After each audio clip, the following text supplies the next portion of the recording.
Good morning everyone. মাঘ বিহুৰ সকলোলে বহুত বহুত শুভেচ্ছা থাকিল।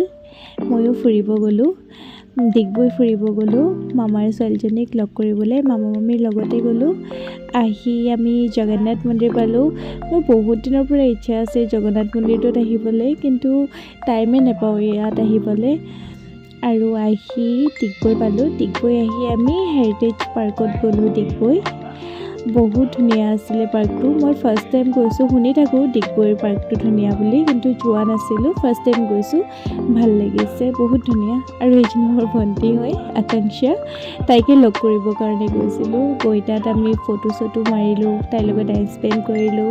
মামী ঘৰৰ পৰাই খানা বনাই লৈ গৈছিলে, তাত গৈ চবেই পিকনিকৰ নিচিনা খানা বনাই খালোঁ। একচুৱেলি বনাই খোৱা নাই, বনাই লৈ গৈছিলে, তাত গৈ খালোঁ। আমি ইভিনিং ঘৰৰ কাৰণে আকৌ আহিলোঁ।